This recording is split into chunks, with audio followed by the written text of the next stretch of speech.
Dhruvil join. Hi guys, starting में कुछ लोग जो ज्वाइन कर रहे हैं उनको मैं हेलो बोल रहा हूँ, और आपको पता है अभी अपने साथ कौन होने वाले हैं। जब से हमने अनाउंस किया है कि अपने साथ यो यो हनी सिंह होने वाले हैं, पब्लिक पागल हो चुकी है। रेड एफएम पर इतने सारे लोगों ने कॉल किया, यहाँ पर इतने सारे लोगों ने अपने क्वेश्चंस भेजे, and I am just waiting for पाजी टू ज्वाइन अस। और यो यो हनी सिंह से सवाल आप लोगों ने बहुत सारे पूछे, उसकी एक पूरी लिस्ट मैंने बनाई हुई है, और वो सवाल मैं उनको ज़रूर पूछूंगा।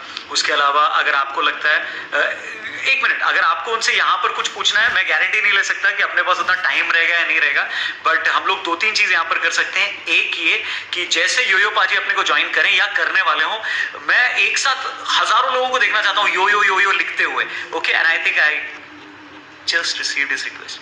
आप यहाँ पर लिखना और प्लीज अपना लोकेशन बताना और शेयर करना, और हम लोग बात करते हैं अभी। I think is almost here.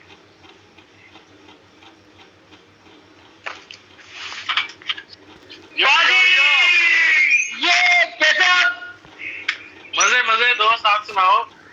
एकदम बढ़िया, एकदम बढ़िया। मैं बिलीव नहीं कर पा रहा हूँ, इस वक्त इतने सारे लोग ज्वाइन कर चुके हैं। वेलकम वेलकम पाजी, कैसे हैं आप? मजे में जी। आप जे रौनक द बहुआ मैं।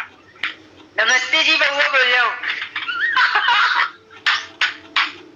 ये अजीब चीज है भाई, अद्भुत है बहुत। मैं बता नहीं सकता। Thank you very much. मैं लोगों से ये बताना चाहूंगा कि आज से तकरीबन 7-8 साल पहले रेड एफएम ने जो अपना पहला रेड लाइव कॉन्सर्ट कराया था, जो आज तक का सबसे बड़ा, सबसे सक्सेसफुल और सबसे खतरनाक वाला रेड लाइव है, वो कराया था उनके साथ जिनके हाथ में भी ग्लास था और जिन्होंने भी ग्लास रखा है। और उस खतरनाक वाले रेड लाइव इवेंट में एक चीज हुई थी कि अचानक हनी सिंह ने तकरीबन 13 या 14 गाने गाए थे, और आधे में हनी सिंह रुक गए स्टेज पे। पब्लिक पागल हुई जा रही है, लोगों ने कपड़े फाड़ लिए हैं, पसीने पसीने की नदियां बह गई हैं, लेकिन अचानक हनी सिंह ने एक ऐसा नाम लिया जो बंदा पीछे एक लेबर के साथ, जिन्होंने उस स्टेज को बांधा था जहां पर आप परफॉर्म कर रहे थे, उसके साथ अजी मैं सरियों के बगल में ऐसे बैठा हुआ हूं, आपको बता नहीं सकता। और मेरे बगल में आपको आने में 10 मिनट लगे थे। आपको आने में 10 मिनट लगे थे। अरे आई कैन टेल यू, उसके साथ मैं बैठा हुआ हूँ, और वो बंदा इतनी एटीट्यूड में है ना पाजी। वो बोलता है क्या नाम है तुम्हारा? मैंने बोला रौनक। बोलता है बहुआ करते हो? मैं बोला हाँ। ठीक ठीक कर लेते हो? मैंने बोला थैंक यू। फिर उसके 5 सेकंड के बाद हनी सिंह ने स्टेज पे बोला मुझे बहुआ से मिलना है, और फिर वो बंदा फुल एटीट्यूड में मेरी तरफ देखता है और बोलता है देखा मैंने बोला था ना, खुद हनी सिंह बुला रहे तेरे को, जा। And that was the moment, पाजी। That was the moment actually में। और फिर आपने रौनक को, बहुआ को स्टेज पे बुलाया, और फिर उसके बाद आपने बाद में भी स्टेज पे जो आग लगाई। Just share your experience. वो यादें अभी भी आपको ताजा हैं? बिल्कुल, बहुत मजेदार है। वो कॉन्सर्ट बहुत कमाल का हुआ था, और आई थिंक वो गुड़गांव में किया था आप लोगों ने। यस, लेजर वैली गुड़गांव में था वो कॉन्सर्ट। हाँ, तो उसके लिए आई थिंक आप लोगों की जैमिंग मेरे साथ चल रही थी तकरीबन 3-4 महीने से, क्योंकि आप लोग कुछ बड़ा ही प्लान कर रहे थे जी। फाइनली वो जितना हम लोगों ने प्लान किया था उससे ज्यादा सक्सेसफुल हुआ था। बहुत ही धमाल था, बहुत ही धमाल था। फिर उसके बाद से लेकर अब तक लोग मतलब इतना ज्यादा आपको प्यार कर रहे हैं, इतने सारे सवाल शायद ही आज तक किसी इंस्टा लाइव सेशन के लिए हमारे पास आए हो। सो सबसे पहला सवाल मैं पूछता हूँ। पहला सवाल ये है कि हनी बाजी, जो सबसे कॉमन सवाल आपसे पूछा जाता है, और आई थिंक आप भी जानते होंगे, आपने इतनी बार उसका जवाब भी दिया होगा, कि भाई आप बीच बीच में मिस्टर इंडिया क्यों हो जाते हो? गायब क्यों जाते हो? क्योंकि अब आपके जो सॉन्ग्स आए हैं, लोका और मॉस्को वाला, क्या अब एक के बाद एक किलर सुपर हिट्स आते रहेंगे? बिल्कुल डेफिनेटली आते रहेंगे भाई। बात क्या हुई थी कि तकरीबन 2 साल तबीयत ठीक नहीं थी, तो कुछ काम कर नहीं पाए। उसके बाद जब तबीयत ठीक हो गई 2017 में, तो फिर सोचा कि अगर कमबैक करना है तो तरीके से करेंगे। और गाने तो बहुत बने पड़े थे, गाने आज भी बहुत बने पड़े हैं, लेकिन आपको पता है कि प्रेजेंटेशन में बहुत जोर लगाता हूँ मैं गाने की। और फिर हमने मखना प्लान किया, और उसके प्री प्रोडक्शन में हमें 4 महीने लगे, उसके बाद पोस्ट प्रोडक्शन में 2 महीने लगे, तो वो प्रोडक्ट आते आते 6-8 महीने लग जाते। तो सही है। अब ये डिसीजन लिया है कि कोशिश ये है, क्योंकि गाने बहुत सारे 40-45 गाने से ऊपर रेडी है, तो अब कोशिश ये है कि एवरी 3 वीक्स 4 वीक्स आपको गाना सुनने को मिले। 40-45 गाने रेडी हैं? बिल्कुल। ओह, क्योंकि मेरे को लगता है आपके फैंस का पेट नहीं भरता। जैसे आप पहला गाना रिलीज करोगे ना अपना, या कोई भी गाना आप रिलीज करते हो, उसके 1 घंटे बाद ही आपको कमेंट मिल जाता है, पाजी अगला गाना कब आएगा। नहीं, अब क्या है कि जितने भी गाने बने हुए हैं उन सबका जॉनर अलग है, सब अलग वाइब के, कोई लव सॉन्ग, कोई डांस सॉन्ग है, कोई गैंगस्टर सॉन्ग है, कोई हिप हॉप है। तो मुझे लगता है कि अगर साइड बाय साइड या बैक टू बैक आएंगे तो आपस में क्लैश नहीं करेंगे। सो डेफिनेटली कोशिश यही है कि बूम बूम बूम बूम। अब क्या है कि मैंने सोचा कि बड़े वीडियो तो बनाऊंगा ही, लेकिन बड़े वीडियो को बनाने के लिए 6-7 महीने लगते हैं। तो कुछ छोटे वीडियो, कुछ फ्री स्टाइल चीजें, कुछ सिर्फ ऑडियो। अब मॉस्को मशूका का सिर्फ ऑडियो है, वीडियो भी नहीं है, और आप लोगों ने इतना प्यार दिया उसको, आपने पुश किया इतना अच्छा। लोग इनफैक्ट एक सबसे कॉमन सवाल ये भी आया हमारे पास कि इसका वीडियो हम लोग बहुत मिस कर रहे हैं, तो क्या लॉकडाउन के बाद वीडियो भी रिलीज होगा? कुछ प्लान कर रहे हो आप लोग? डेफिनेटली इसका लॉकडाउन के बाद वीडियो भी करेंगे। इनफैक्ट मैं बताना चाहूंगा कि मॉस्को मशरूका तो जस्ट हैपन हो गया, इससे पहले एक गाना है फर्स्ट किस और सैया, ये 2 गानों की हमारी बिल्कुल शूट की तैयारी हो गई थी। और हमने मार्च में हमने फर्स्ट किस शूट करना था और अप्रैल में हमने सैया शूट करना था। तो वो लॉकडाउन की वजह से सब डिले हो गया। तो डेफिनेटली मॉस्को मशरूका, सैया and first kiss gonna come back to back with video. Amazing, super. अच्छा, रेड एफएम के साथ एक सबसे जबरदस्त बात यह है कि रेड एफएम ने मतलब ऐसे लगता है जब भी हनी सिंह का कोई गाना आता है तो ऐसे लगता है वो रेड एफएम का गाना है। वो हनी सिंह का गाना बाद में है, पहले वो रेड एफएम का गाना है। मैं खुद घर का रेडियो है मेरा। लोगों ने ये भी पूछा है, लोगों ने इतनी बार हमसे पूछा है, भाई बात बताओ रेड एफएम का मालिक कौन है? यो हनी सिंह है। तो हमने बोला नहीं, पाजी से इतना प्यार है और उनके गानों को लोग इतना ज्यादा पसंद करते हैं कि हमारे पास ऑप्शन भी नहीं है, and we own it, we really own it.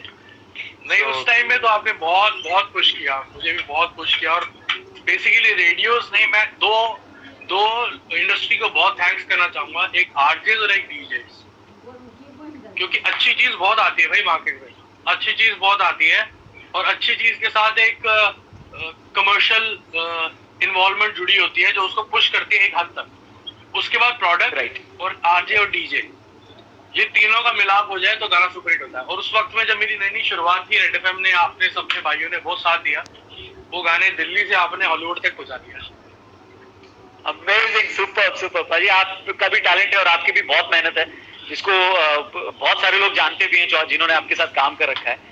Well, all the best आपके आगे आने वाले गानों के लिए। एक सवाल लोग ये भी पूछ रहे हैं कि लॉकडाउन में वर्कआउट ज्यादा हो रहा है क्या, क्योंकि आप धीरे धीरे और लीन होते जा रहे हो, और एक फोटो आपने अभी ऐसी डाली है, तो क्या वर्कआउट ज्यादा हो रहा है?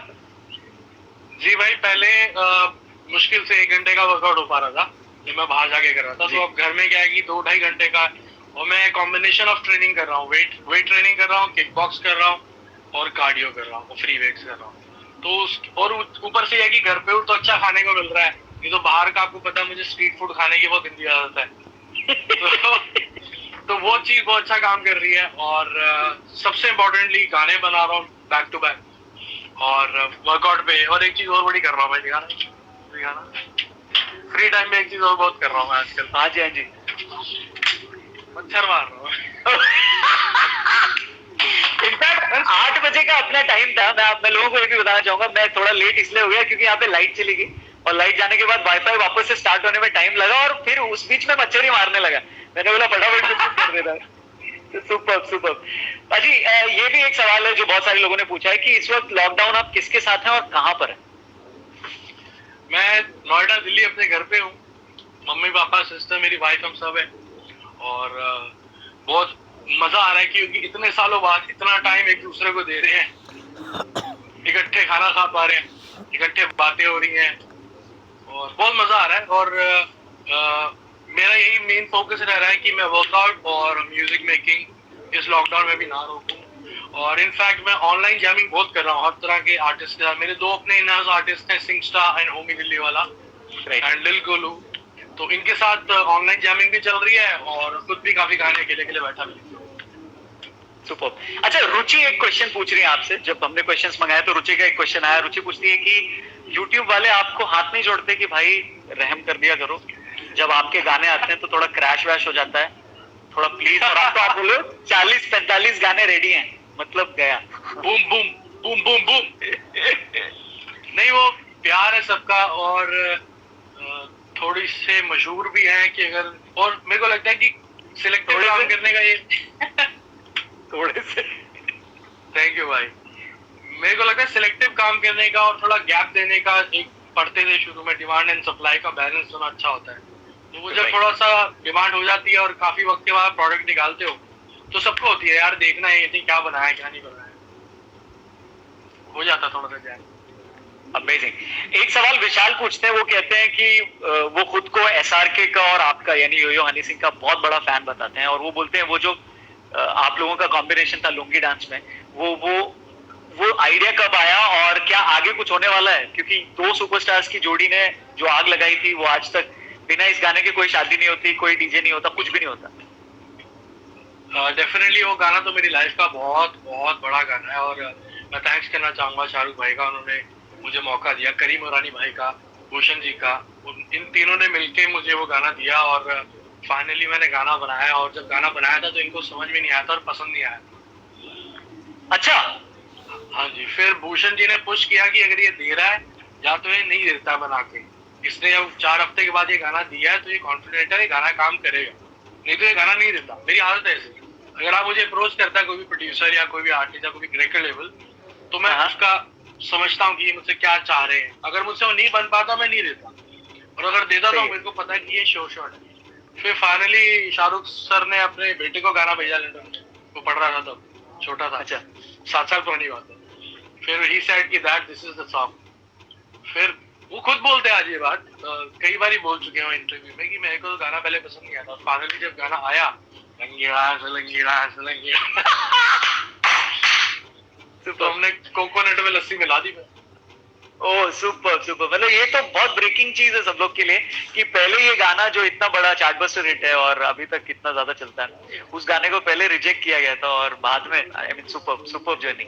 सो अच्छा, एक सेक्शन हम लोग अभी, एक सेगमेंट हम लोग अभी यहाँ पर आपसे पूछने वाले हैं। These are most googled question about Yo Yo Honey Singh. ये गूगल एक्चुअली में किया है लोगों ने, सबसे ज्यादा गूगल। सो वो मैं फटाफट आपको पूछता हूँ, where did Yo Yo Honey Singh disappear? Honey Singh क्या गायब हो गए?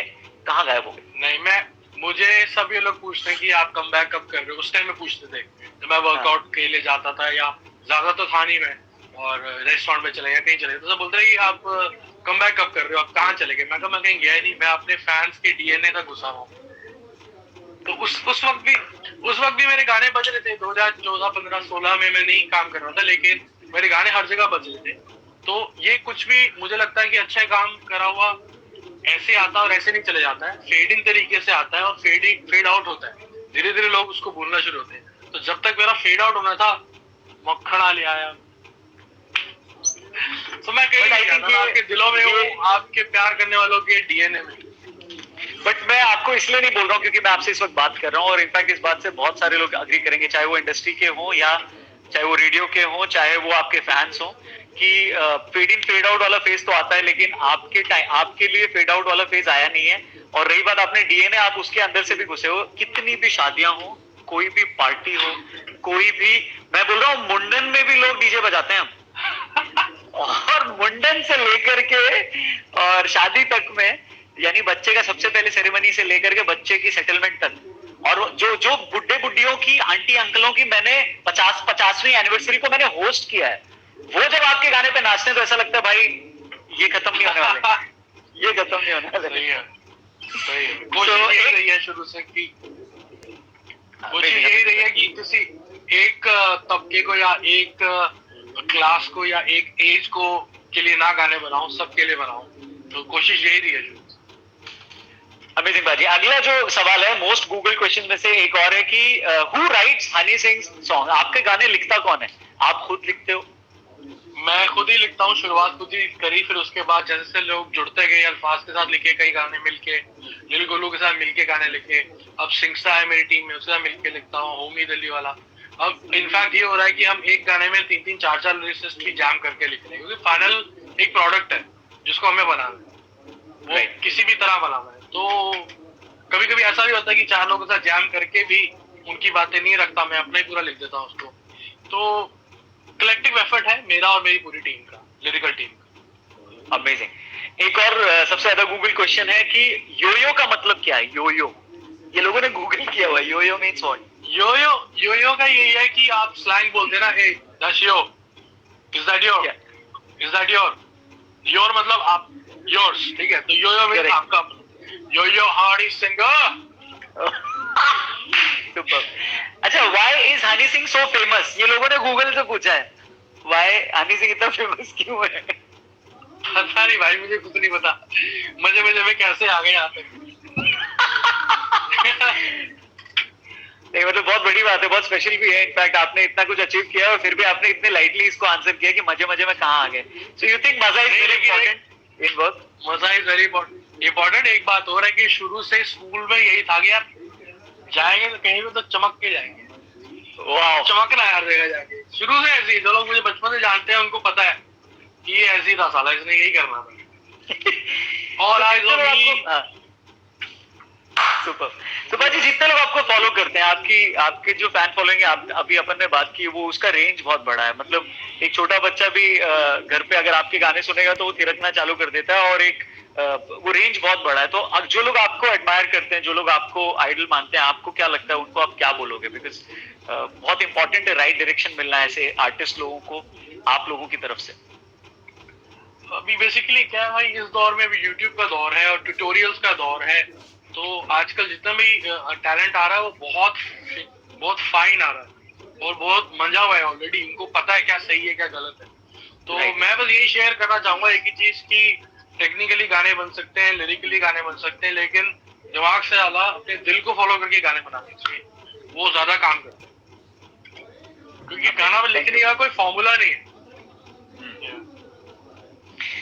एक और सवाल है जो सबसे ज्यादा लोगों ने पूछा है कि हनी सिंह का एजुकेशनल क्वालिफिकेशन क्या है?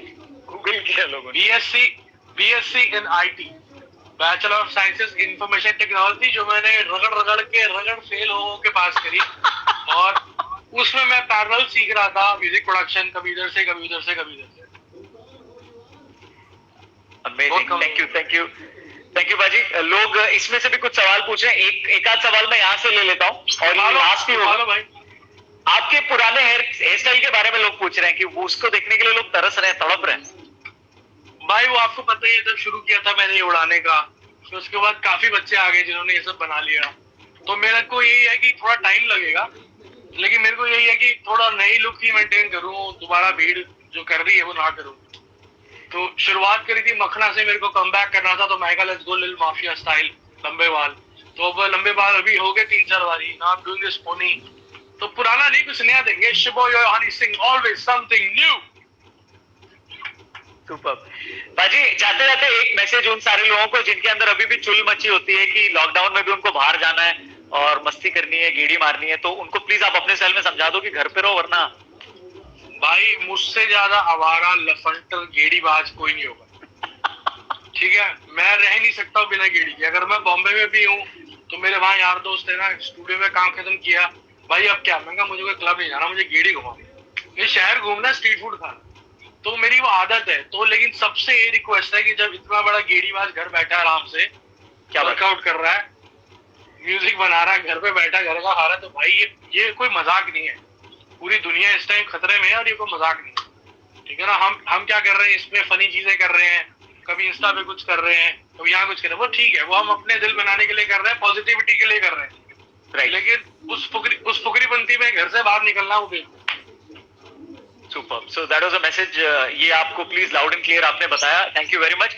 बहुआ की तरफ से नमस्ते जी, हनी सिंह जी, मजा आ गया। Thank you very much. और एक स्पेशल बहुआ भी हम लोग करने वाले हैं जो मैं लोगों को बाद में दिखाऊंगा। ये फिलहाल हम लोग इंस्टा लाइव यहाँ पर खत्म करते हैं। बाजी please take care, have fun and जल्दी। Love you brother.